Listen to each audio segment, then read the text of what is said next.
All right, let's get right into it. Welcome to this masterclass on how to calibrate your judgment when you're using AI for really high-stakes, data-heavy tasks. Today, we're focusing squarely on precision prompting for resume screening and candidate research. Now look, if you're sifting through mountains of data trying to find that perfect fit, AI can honestly feel like magic. But as a consultant who coaches teams on this stuff every day, I tell them to think of it less like a magic wand and a lot more like an eager, lightning-fast intern. It's highly capable, for sure, but it is completely dependent on exactly what you tell it to do. So, the very first thing I ask a room full of professionals is this. Are you controlling the AI, or are you letting the AI control your hiring decisions? Because let me tell you, there is a massive difference between using AI as a tool to extract structured intelligence and just lazily outsourcing your professional judgment to a chatbot. Your domain knowledge, it's literally more valuable than ever. We just have to rethink how we're applying it. Here's a quick look at our roadmap for today's explainer. We'll start with the AI judgment era, move into the 5-layer prompt framework, tackle spotting hallucinations and bias, look at sourcing and comparing candidates, and finish up with a super practical AI risk checklist. Okay, kicking things off with part 1, the AI judgment era, where we are shifting away from manual tasks and moving towards strategic oversight. This right here brilliantly illustrates the core problem we're facing today. A weak prompt, something like, hey, screen this resume for a product manager role, leaves the AI completely guessing about what you actually want. It's just too vague. But a strong prompt, it specifies everything. You tell it, I need a senior PM at a B2B SaaS company selling to healthcare, leading 2 engineers and managing 15 mid-market customers. That hyper-specific prompt tells the AI exactly what good looks like for your specific, unique situation. To put that into perspective, let's think about the number 100. If you're manually screening 100 candidates, that is going to absolutely burn you out. AI can save you an enormous amount of time here, which is great. But, and this is absolutely crucial, you have to remember that AI is a speed tool, not an accuracy tool. Every single hour you save by processing those resumes is an hour you get back to actually talk to the candidates and build real relationships. But that leverage, it only works if you actually know how to structure your requests. Which brings us right into Section 2, the 5-layer prompt framework for structuring those AI requests. Honestly, this is the exact lesson I wish someone had given me on day 1. An effective screening prompt must contain these 5 specific layers: role specification, qualification extraction, red flag identification, cultural fit signals, and decision support. By stacking these layers together, you're turning a generic, kind of useless summary into highly structured, actionable intelligence. Let's break those down. For layers 1 and 2, you've got to be brutally specific.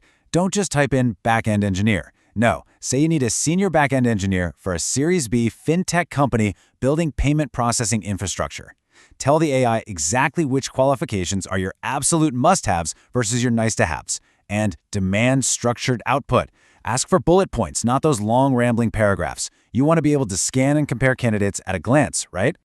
Now, when we reach Layer 3, red flag identification, our whole approach totally transforms. Traditionally, a red flag like, say, frequent job changes meant an automatic rejection filter. Toss the resume, move on. But now, we instruct the AI to ask questions. What exactly is the concern? What might actually cause it? Is this genuinely an issue for this specific role? And most importantly, what should I ask the candidate to understand it better? Suddenly, a potential filter becomes a really valuable conversation starter for your interviews. Finally, we've got layers 4 and 5. For culture fit, you have to explicitly tell the AI not to infer fit from demographics, educational choices, or geographic location. Keep it relevant. And for decision support, end your prompt by asking for a simple 1-line summary: strong fit, possible fit, weak fit, or unable to assess. Notice what we're doing here. You're asking the AI to organize the information to prepare you to decide. You are never, ever asking the AI, should I hire this person? Moving on to Section 3, spotting hallucinations and bias, or how we navigate these serious operational hazards. Look, if you tell an AI to simply summarize what they know, the AI is going to hallucinate. It's a real problem. It wants to please you, right? So it might invent completely fake citations for research papers the candidate never even wrote, or fabricate wild statistics about their sales metrics just to make them sound impressive. You have to use a strict constraint in your prompt. Use only information explicitly stated. Do not infer, assume, or add skills not mentioned. This is how you separate actual facts from AI fiction. We also have to be incredibly careful about bias as an operational hazard. Take a look at this. Asking an AI to look for signs a candidate wants work-life balance or might leave for personal reasons is a terrible, highly biased prompt. It bakes discriminatory assumptions right into the search. The correct approach relies purely on role specifics. Instead, instruct the AI to identify gaps in relevant skills or tech stack misalignment. Always focus purely on job fit concerns. All right, Section 4, Sourcing and Comparing Candidates.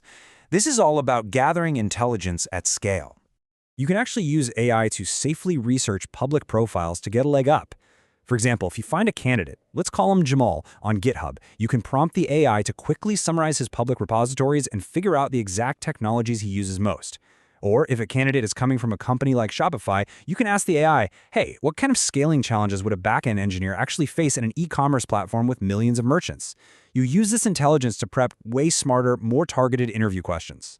And when you're dealing with multiple candidates, a comparative prompt generates this beautiful, clear matrix. Immediately, you can see candidate 1 has pipeline ownership but lacks Snowflake experience.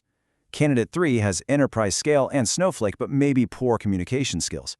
This gives you a fantastic bird's-eye view to spot patterns and standouts right away. You get to calibrate your expectations across the whole pool without having to reread 5 different resumes 5 different times. Which brings us to our final section, Section 5, the AI risk checklist for evaluating task risk versus AI capability. Okay, this is your screenshot moment right here. Print this out and stick it on your monitor. First up, do not let AI make the final decision. It organizes, you decide. Second, watch closely for those hallucinations we talked about, and always demand explicit evidence from the text. Third, avoid bias signals by strictly omitting protected characteristics from your prompts. And finally, always spot check. AI occasionally just misses buried information. If the AI flags a candidate as a bad fit, but you feel like they match the requirements, pull up the resume and verify it yourself. Trust your gut. So I want to leave you with a provocative thought to really challenge your current process. What is one specific, measurable step you can take this week? Honestly, I highly recommend committing to testing that 5-layer prompt framework on just 3 to 5 resumes for a role you have open right now. Just notice what information the AI pulls and ask yourself, what critical insights have I been missing all along simply because I wasn't asking the right questions? Thanks so much for joining me on this explainer, and happy prompting.